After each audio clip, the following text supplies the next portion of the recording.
नमस्कार दोस्तों, मेरी YouTube चैनल पर आपका स्वागत है। आज मैं प्रसंग में एक नए विषय को लेकर आपके सामने उपस्थित हूं, परंतु आगे बढ़ने के पहले मेरी चैनल को सब्सक्राइब जरूर कर लीजिए और बेल आइकॉन भी दबा दीजिए ताकि हर नए वीडियो का नोटिफिकेशन आपको जल्दी से जल्दी मिलता रहे। दोस्तों, बारिश के इस मौसम में मलेरिया छत्तीसगढ़ में फिर से पांव पसार रहा है। जहां एक ओर हम इस बात पर गर्व कर रहे हैं कि रायपुर में लगातार बड़े अस्पताल खुल रहे हैं और गंभीर बीमारियों के इलाज के लिए अब छत्तीसगढ़ से बाहर जाने की आवश्यकता नहीं रह गई है, वहीं दूसरी ओर मलेरिया जैसी बीमारी से बच्चों की मौत प्रदेश के लिए शर्म का विषय है। सरकार ने आयुष्मान योजना के अंतर्गत बड़े निजी चिकित्सालयों को करोड़ों रुपए दिए हैं, परंतु वन क्षेत्रों में रहने वाले आदिवासी भाई अभी भी साधारण स्वास्थ्य सेवाओं के लिए मोहताज हैं। दूरस्थ क्षेत्रों, विशेषकर वन क्षेत्रों के सरकारी अस्पतालों में दवाओं की कमी लगातार बनी ही रहती है। मलेरिया जैसी बीमारियों के इलाज की जीवन रक्षक दवाएं अक्सर इन अस्पतालों में नहीं मिलती। गांवों में दवाओं की कमी के अनेक कारण हैं, जिन पर इस छोटे से वीडियो में पूरी बात करना संभव नहीं है, इसलिए उस पर मैं एक अलग वीडियो जल्दी ही बनाकर आपको दिखाऊंगा। आज की बात हम मलेरिया पर सीमित रखते हैं। भारत में मलेरिया लंबे समय से एक बड़ी बीमारी के रूप में रहा है। हालांकि आज ये बीमारी देश में वन क्षेत्रों तक सीमित हो गई है। इस मैप में देखिए, मलेरिया का क्षेत्र मुख्य रूप से छत्तीसगढ़ के बस्तर और सरगुजा के वन क्षेत्रों में है। इसके अतिरिक्त नजदीक के उड़ीसा और महाराष्ट्र के वन क्षेत्रों में भी मलेरिया बड़े पैमाने पर है। अनुमान है कि देश में मलेरिया के सबसे अधिक केस छत्तीसगढ़ में ही हैं। आप जानते ही हैं कि मलेरिया मादा एनोफिलीज मच्छर के काटने से फैलता है, परंतु मच्छर केवल मलेरिया को फैलाने का काम करता है। यह मलेरिया का कारण नहीं है। मलेरिया का कारण है प्लाज्मोडियम नाम का एक सूक्ष्म जीवी। मलेरिया की बीमारी के प्लाज्मोडियम 3 प्रकार के होते हैं। पहला है प्लाज्मोडियम वाइवेक्स, दूसरा है प्लाज्मोडियम ओवेल और तीसरा है प्लाज्मोडियम फैल्सीपेरम। जब मच्छर मलेरिया से पीड़ित किसी व्यक्ति को काटता है तो प्लाज्मोडियम खून के साथ मच्छर के पेट में चला जाता है और उसके पेट में बढ़ता रहता है। ये मच्छर जब किसी दूसरे व्यक्ति को काटता है तो मच्छर की लार के साथ प्लाज्मोडियम उसके खून में चला जाता है। इसके बाद प्लाज्मोडियम उस व्यक्ति के यकृत में बढ़ता रहता है और वहां से निकलकर खून में लाल रक्त कोशिकाओं में पहुंच जाता है। इसके विष से मरीज को तेज बुखार आता है और मरीज की लाल रक्त कोशिकाएं टूटने के कारण उसे अनीमिया या रक्ताल्पता भी हो जाती है। मलेरिया परजीवी के पूरे जीवन चक्र को आप इस चित्र में देख सकते हैं। प्लाज्मोडियम फैल्सीपेरम से होने वाला मलेरिया बहुत खतरनाक होता है। इससे होने वाली जटिलताएं अनेक ऐसी बीमारियों को जन्म देती हैं जो जानलेवा हो जाती हैं। जब यह परजीवी मनुष्य के दिमाग पर आक्रमण करता है तो मस्तिष्क को ज्वर हो जाता है। इसमें मरीज को झटके आने लगते हैं और बेहोशी छा जाती है। अगर ठीक प्रकार से इलाज नहीं हुआ तो कुछ समय में मृत्यु भी हो जाती है। खून की कमी का प्रमुख कारण मलेरिया ही है। कभी कभी छोटे बच्चों की मृत्यु मलेरिया के कारण होने वाले तेज बुखार से भी हो सकती है। मलेरिया की बीमारी में शरीर में हाइपोग्लाइसीमिया नाम की बीमारी हो जाती है, जिसमें शरीर में शक्कर की बेहद कमी हो जाने से मृत्यु हो सकती है। इसी प्रकार तेज मलेरिया में शरीर में एसिडोसिस या अम्लीयता हो जाने से भी मृत्यु हो जाती है। फैल्सीपेरम मलेरिया में बच्चों को तेज उल्टी दस्त भी लग जाते हैं। इन मरीजों को यदि साधारण दस्त का इलाज दिया जाए और मलेरिया का इलाज ना किया जाए तो इनका ब्लड प्रेशर एकदम से कम हो जाता है और ये शॉक में आ जाते हैं, जिससे इनकी मृत्यु हो जाती है। इसे एल्जिड मलेरिया कहते हैं। कई बार दूरस्थ गांवों में इसकी पहचान तक नहीं हो पाती और बच्चों को सही इलाज नहीं मिल पाता है। फैल्सीपेरम मलेरिया में फेफड़ों में सूजन आने से सांस लेने में कठिनाई होने लगती है। यह भी मृत्यु का कारण हो सकता है। इसी प्रकार फैल्सीपेरम मलेरिया में पेशाब में बहुत अधिक खून आने लगता है, जिससे पेशाब काली हो जाती है। इसे ब्लैक वाटर फीवर कहते हैं। इसमें किडनी फेल हो जाने से मृत्यु हो जाती है। छत्तीसगढ़ के वन क्षेत्रों में फैल्सीपेरम मलेरिया ही लगभग 90% है। इसीलिए छत्तीसगढ़ में मलेरिया जानलेवा है। सच तो यह है कि प्रदेश में अभी भी मलेरिया के इलाज के लिए क्लोरोक्विन और एसीटी दवा बांटने का काम ही हो रहा है। फैलसीपरम मलेरिया की जटिलताओं के इलाज का सही प्रशिक्षण अधिकांश दूरस्थ क्षेत्रों में नर्स और मल्टीपर्पज वर्कर तो दूर, डॉक्टरों को भी ठीक प्रकार से नहीं दिया गया है। विशेषज्ञों का मानना है कि जटिल फैलसीपरम मलेरिया का इलाज अभी भी कुनीन की ड्रिप लगाकर करना चाहिए। बहुत से प्राथमिक स्वास्थ्य केंद्रों में आईवी कुनीन की दवा है ही नहीं। इसके ड्रिप लगाने में विशेष सावधानियों की आवश्यकता होती है। दूरस्थ क्षेत्रों की बहुत सी नर्सों को इसकी विधि नहीं आती है। इसी प्रकार यह कहा जाता है कि जटिल फैलसीपरम मलेरिया के प्रकरणों में, जैसे मस्तिष्क ज्वर, एल्जिड मलेरिया या ब्लैक वाटर फीवर में, एसिडोसिस के तत्काल इलाज के लिए सोडा बाइकार्ब आईवी और हाइपोग्लाइसीमिया के तत्काल इलाज के लिए 50% डेक्सट्रोज का इंजेक्शन लगाना चाहिए, तभी मरीज की जान बच सकती है। इसके बाद कुनीन या आर्टिसोनेट की ड्रिप लगाना चाहिए। जब मैं स्वास्थ्य विभाग में सचिव था तब मैंने जानकारी मंगाई तो पता लगा कि अधिकांश प्राथमिक स्वास्थ्य केंद्रों में ना तो ये दवाएं हैं और ना ही इनके द्वारा इलाज के प्रोटोकॉल की जानकारी फील्ड में पदस्थ स्वास्थ्य कर्मचारियों को है। उस समय मैंने ये दवाएं हर स्वास्थ्य केंद्रों में भिजवाई थी और कर्मचारियों का प्रशिक्षण भी कराया था, परंतु ये एक लगातार चलने वाली प्रक्रिया है। मुझे नहीं मालूम कि आज की स्थिति क्या है, परंतु मलेरिया से लगातार मृत्यु की खबरें इंगित कर रही हैं कि स्थिति अच्छी नहीं है। मुसीबत यह है कि आज भी मलेरिया से बचाव को लोग कीटनाशक छिड़काव का पर्याय मान लेते हैं। वे ये भूल जाते हैं कि मलेरिया मच्छर से नहीं बल्कि प्लाज्मोडियम नाम के मलेरिया परजीवी से होता है। कीटनाशकों के छिड़काव का असर धीरे धीरे कम होता जा रहा है और कुछ सालों में मच्छरों में रेजिस्टेंस विकसित होती जा रही है। भारत में मलेरिया पर नियंत्रण के संबंध में हाल ही में बेहतर दृष्टि बन सकी है। पूर्व में हमारी रणनीतियां अक्सर विफल रही हैं। एक नजर भारत में मलेरिया नियंत्रण कार्यक्रम के इतिहास पर डालने से यह बात साफ हो जाएगी। जब भी हमें अपनी रणनीति असफल होती दिखी तो हमने केवल कार्यक्रम का नाम बदल दिया, पर रणनीति वही की वही रही। भारत में मलेरिया नियंत्रण कार्यक्रम वर्ष 1953 में शुरू हुआ था। उस समय लगभग 20% जनसंख्या को साल में कम से कम एक बार मलेरिया होता ही था। इस कार्यक्रम के 3 आधार स्तंभ थे: डीडीटी से स्प्रे, मलेरिया का क्लोरोक्विन से इलाज और निगरानी। कार्यक्रम प्रारंभ में इतना सफल रहा कि उत्साह में आकर भारत सरकार ने वर्ष 1958 में इसका नाम बदलकर राष्ट्रीय मलेरिया उन्मूलन कार्यक्रम रख दिया। परंतु मच्छर डीडीटी से और मलेरिया परजीवी क्लोरोक्विन से रेजिस्टेंट होते गए और वर्ष 1977 तक मलेरिया के प्रकरणों में भारी वृद्धि हुई। मलेरिया भारत में लौट आया था। 1977 में भारत सरकार ने मॉडिफाइड प्लान ऑफ ऑपरेशंस लागू किया, परंतु रणनीतियां लगभग वही रहीं। वर्ष 2002 में मलेरिया नियंत्रण को राष्ट्रीय वेक्टर जनित रोग नियंत्रण कार्यक्रम में शामिल कर लिया गया। ये इस बात को दर्शाता है कि अभी भी सरकार का जोर वेक्टर यानी मच्छर पर ही था। वर्ष 2005 में एनहांस्ड मलेरिया नियंत्रण परियोजना प्रारंभ की गई, जिसमें काफी धन का प्रावधान रखा गया। वर्ष 2005 में मलेरिया नियंत्रण में एक क्रांतिकारी आविष्कार हुआ। अभी तक मलेरिया की जांच के लिए खून में मलेरिया परजीवी की उपस्थिति की जांच माइक्रोस्कोप से की जाती थी। इसके लिए लेबोरेटरी के बड़े सेटअप और बड़ी संख्या में लैब तकनीशियनों की आवश्यकता थी। दूरस्थ क्षेत्रों में यह संभव नहीं था। वर्ष 2005 में एक रैपिड डायग्नोस्टिक किट का आविष्कार हुआ, जिससे गांवों में ही इस किट के माध्यम से बिना लंबे चौड़े प्रशिक्षण के मलेरिया की जांच संभव हो पाई। इससे मलेरिया का तत्काल इलाज संभव हो गया। प्रारंभ में यह किट मोनोवेलेंट थे, अर्थात फैलसीपेरम के लिए और बाइवेक्स के लिए अलग अलग किटों की आवश्यकता थी, परंतु वर्ष 2013 में बाइवेलेंट किट आ गए, जिससे दोनों प्रकार के मलेरिया की जांच हो सकती है। वर्ष 2006 में मलेरिया के उपचार के लिए एसीटी नामक दवा का प्रयोग शुरू हुआ। यह दूसरा बड़ा आविष्कार था। इससे क्लोरोक्विन रेजिस्टेंस की समस्या हल हो गई। वर्ष 2009 में कीटनाशक लगी मच्छरदानियों का प्रयोग शुरू हुआ। ये उन क्षेत्रों में प्रभावी हैं जहां मच्छर मुख्य रूप से घरों के अंदर ही रहते हैं।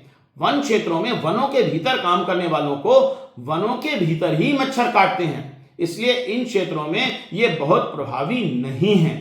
वर्ष 2014-15 में पायरेथ्राइड नाम के नए कीटनाशक आए, जिनसे डीडीटी की रेजिस्टेंस का समाधान हुआ। इस प्रकार मलेरिया की रोकथाम और इलाज में आज आमूल चूल परिवर्तन आ गया है और यदि ठीक प्रकार से प्रयास किया जाए तो कोई कारण नहीं है कि हम मलेरिया का उन्मूलन ना कर सकें।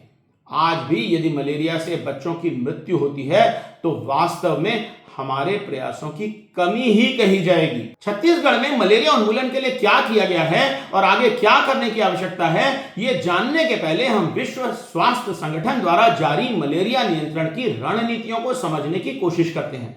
इन्हें हम चरणों में समझेंगे जिससे आसानी से ये रणनीतियां हमारी समझ में आ जाएं। पहली रणनीति है मच्छरों पर नियंत्रण की। हमें यह समझना होगा कि यह रणनीति वहीं पर काम करेगी जहां मच्छर मुख्य रूप से घरों के भीतर रहते हैं। इस रणनीति के दो भाग हैं, इंडोर रेसिडुअल स्प्रे जो डीडीटी और पायरेथ्रॉइड से किया जाता है और कीटनाशक लगी मच्छरदानियों का उपयोग। इन दोनों ही के लिए भारत सरकार धन देती है, परंतु जहां वनों में मलेरिया के मच्छरों का निवास है वहां ये रणनीतियां प्रभावी नहीं है, क्योंकि आप पूरे वन में स्प्रे करके मच्छरों को नहीं मार सकते और दिन के समय वनों में काम करते हुए आप मच्छरदानी भी नहीं लगा सकते। दूसरी रणनीति है मच्छर पर नहीं बल्कि मलेरिया परजीवी पर आक्रमण करके उनकी संख्या को कम करना। इसके लिए प्रिवेंटिव कीमोथेरेपी या रोकथाम के लिए दवा का सेवन किया जाता है। दरअसल ये कोई नई रणनीति नहीं है। अंग्रेज जब भारत आए तो उनके सैनिकों को युद्ध से ज्यादा खतरा मलेरिया से था, इसलिए अंग्रेज सैनिकों को सुबह के नाश्ते के साथ कुनीन की गोली भी खाने के लिए दी जाती थी। कहते हैं कि वोडका को टॉनिक वाटर में मिलाकर पीने का चलन भी मलेरिया से बचाव के रूप में हुआ था, क्योंकि टॉनिक वाटर की कड़वाहट उसमें मिली कुनीन के कारण होती है। विश्व स्वास्थ्य संगठन प्रिवेंटिव कीमोथेरेपी के लिए विभिन्न प्रकार के इलाज की अनुशंसा करता है। किस स्थान पर कौन सी रणनीति का उपयोग किया जाए, ये वहां पर मलेरिया की गंभीरता को देखकर तय किया जाता है। इसमें एक तरीका तो यह है कि मलेरिया प्रभावित स्थानों पर गर्भावस्था के दौरान सभी गर्भवतियों को मलेरिया कीमोथेरेपी देना। दूसरा तरीका है वर्ष भर सभी को समय समय पर मलेरिया कीमोथेरेपी देना। तीसरा तरीका है केवल मलेरिया के मौसम में ही क्षेत्र के सभी लोगों को मलेरिया कीमोथेरेपी देना। चौथा तरीका है स्कूली बच्चों को समय समय पर मलेरिया कीमोथेरेपी देना। पांचवा तरीका है मलेरिया रोगियों की अस्पताल से छुट्टी के बाद उन्हें कुछ समय तक मलेरिया की दवा देते रहना। और अंतिम तरीका है मलेरिया से अत्यंत प्रभावित क्षेत्र के सभी लोगों को मास ड्रग एडमिनिस्ट्रेशन करना। मलेरिया से बचाव की तीसरी रणनीति है मलेरिया का टीका। कहते हैं कि अब जो मलेरिया का टीका बना है वो लगभग 70% प्रभावी है। विश्व स्वास्थ्य संगठन की अनुशंसा इसका उपयोग करने की है, परंतु भारत सरकार ने अभी इसे लागू नहीं किया है। मुझे लगता है कि भारत सरकार को कम से कम छत्तीसगढ़, उड़ीसा जैसे क्षेत्रों में तो मलेरिया का टीकाकरण शुरू कर ही देना चाहिए। चौथी रणनीति है मलेरिया के रोगियों का सही इलाज। इसके लिए हम काफी बात पहले ही कर चुके हैं। और अंतिम बात है सर्वेलेंस या निगरानी की। इसमें तो वास्तव में हम काफी पीछे ही हैं। तो आइए अब बात करते हैं छत्तीसगढ़ की। छत्तीसगढ़ ने पिछले कुछ सालों में मलेरिया मुक्ति की दिशा में बहुत अच्छा कार्य किया है। ये इसी बात से पता लगता है कि जहां वर्ष 2014 से 17 तक प्रदेश में मलेरिया के प्रकरणों की संख्या लगभग 1,40,000 के आसपास स्थिर रही, वहीं 2018 से यह संख्या घटकर लगभग 78,717 हो गई। इसके बाद प्रदेश में मलेरिया के केस लगातार कम होते रहे और वर्ष 2022 में इनकी संख्या केवल 24,000 रह गई थी। मुझे यह कहने में गर्व महसूस होता है कि इस अभियान की शुरुआत मेरे स्वास्थ्य सचिव के कार्यकाल में हुई थी, जब हमने मलेरिया वाले क्षेत्रों में फीवर रेडिकल ट्रीटमेंट प्रारंभ किया और बुखार आने पर सभी लोगों को मलेरिया की दवा देना शुरू कर दिया। इससे प्लाज्मोडियम का लोड काफी कम हुआ। इसके बाद हमने रैपिड डायग्नोस्टिक किट के द्वारा स्वास्थ्य कार्यकर्ताओं और मितानिनों से मलेरिया की जांच शुरू कराई, जिसके आधार पर मलेरिया का इलाज शुरू किया गया। डॉक्टर प्रियंका शुक्ला ने मलेरिया मुक्त बस्तर अभियान प्रारंभ किया, जो अपने में सामुदायिक सहभागिता की अनूठी मिसाल था। इस अभियान में रैपिड डायग्नोस्टिक किट का उपयोग करके मलेरिया का इलाज करना और फीवर रेडिकल ट्रीटमेंट बड़े पैमाने पर करना प्रारंभ किया गया। यह अभियान बेहद सफल रहा और बस्तर में मलेरिया पर प्रभावी नियंत्रण हो सका। इससे उत्साहित होकर मलेरिया मुक्त छत्तीसगढ़ की शुरुआत की गई। सरगुजा क्षेत्र में भी यह अभियान बहुत प्रभावी रहा। प्रियंका ने स्वास्थ्य और स्कूली शिक्षा के क्षेत्र में बहुत से अनुकरणीय कार्य किए हैं, परंतु ये अभियान उसका छत्तीसगढ़ के लिए मैं सबसे बड़ा योगदान मानता हूं। इसके लिए मैं प्रियंका को हृदय से बधाई देता हूं। आइए IBC 24 न्यूज चैनल पर इस अभियान के बारे में एक खबर देखते हैं। बस्तर में इन दिनों मलेरिया मुक्त बस्तर अभियान की शुरुआत की गई और इस अभियान के तहत दंतेवाड़ा में भी स्वास्थ्य कर्मचारी घर घर जाकर मलेरिया का परीक्षण कर रहे हैं। मलेरिया को बस्तर से खत्म करने के लिए कर्मचारियों को अपनी जान भी जोखिम में डालनी पड़ रही है। कुआकोंडा और कटे कल्याण इलाके के पहुंच विहीन गाँव में नदी नालों को पार करके कर्मचारी गाँव तक पहुंच रहे हैं और मलेरिया का परीक्षण कर रहे हैं। इन इलाकों के लगभग 40 गाँव ऐसे हैं जो पहुंच विहीन गाँव की श्रेणी में आते हैं। ऐसे गांव में जाने के लिए कर्मचारियों को नालों को पार करना पड़ रहा है। इनकी मुश्किलें यही खत्म नहीं होती। नाला पार करने के बाद इन्हें 7 से 8 किलोमीटर तक पदयात्रा भी करनी पड़ती है। मलेरिया मुक्त बस्तर अभियान का प्रथम चरण समाप्त हो चुका है। बस्तर संभाग में अब तक कुल 48,000 से भी ज्यादा लोगों का मलेरिया परीक्षण किया गया है, जिसमें करीब 900 पॉजिटिव केस सामने हैं। स्वास्थ्य विभाग का हमले का काम ही है कि आम जन तक पहुंचा जाए और अपनी स्वास्थ्य सुविधाएं उनको उपलब्ध कराई जाए।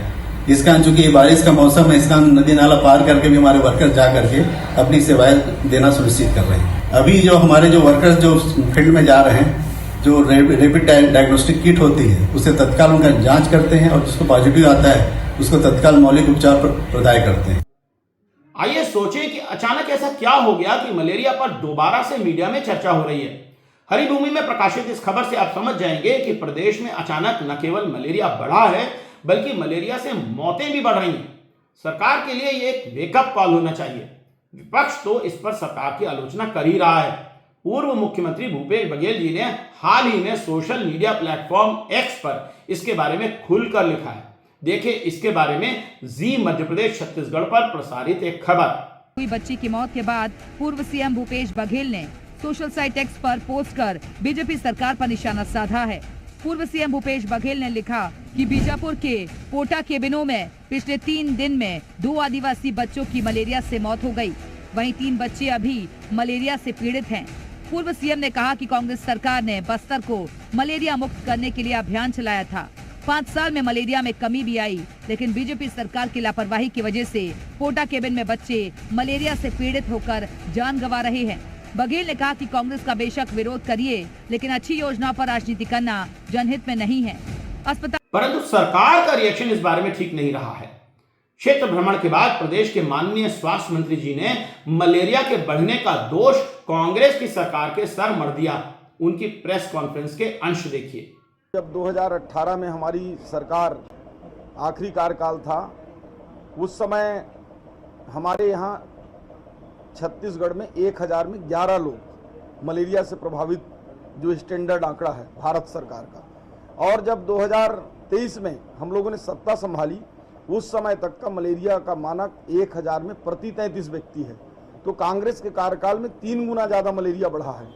और हम लोगों ने जो करीब 44 1000 में होता था, उसको हम लोगों ने समूल नाश किया। सरगुजा को मलेरिया मुक्त किया, मैदानी क्षेत्र को मलेरिया मुक्त किया 15 सालों में। लेकिन बस्तर के कुछ जिले रह गए थे, 2-3 जिले, लेकिन आज बढ़कर 5-7 जिलों में इसका प्रकोप है। पूरे बस्तर को मलेरिया मुक्त हम इस 5 सालों के अंदर करेंगे। हमारा सरकार को यह नहीं भूलना चाहिए कि अगर आंकड़ों पर बात हुई तो भारत सरकार के आंकड़ों से ही यह सिद्ध हो जाएगा कि कांग्रेस शासनकाल में मलेरिया में बहुत कमी आई थी। परंतु आंकड़ों में न जाकर सरकार का दायित्व मृतकों के परिवारों के घावों पर मलहम लगाने का है और आगे मलेरिया से मृत्यु न हो और उस पर प्रभावी नियंत्रण हो सके, इस ओर ध्यान देने का है।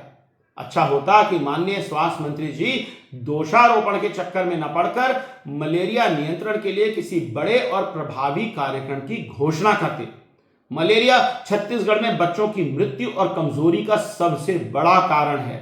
ये एनीमिया, दस्त, मस्तिष्क ज्वर, कुपोषण आदि सभी कुछ का कारण है।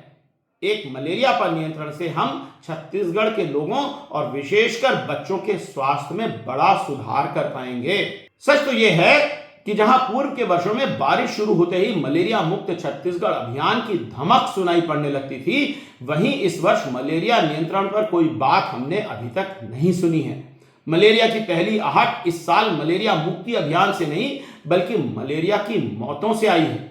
सरकार विपक्ष पर आक्रमण करके मीडिया में अपना गुणगान कर सकती है, परंतु मरने वाले बच्चों के परिवारों को यह गुणगान संतोष नहीं देगा। समय रहते सरकार को समझना ही होगा कि छत्तीसगढ़ को सबसे अधिक मलेरिया, सिकलिंग, फाइलेरिया, टीबी, कुष्ठ रोग, कुपोषण आदि पर ध्यान देने की आवश्यकता है, तभी प्रदेश की जनता का हित होगा। तो आज के लिए इतना ही। जल्द ही फिर मिलेंगे एक नए विषय पर नए वीडियो के साथ प्रसंग में। तब तक के लिए नमस्कार।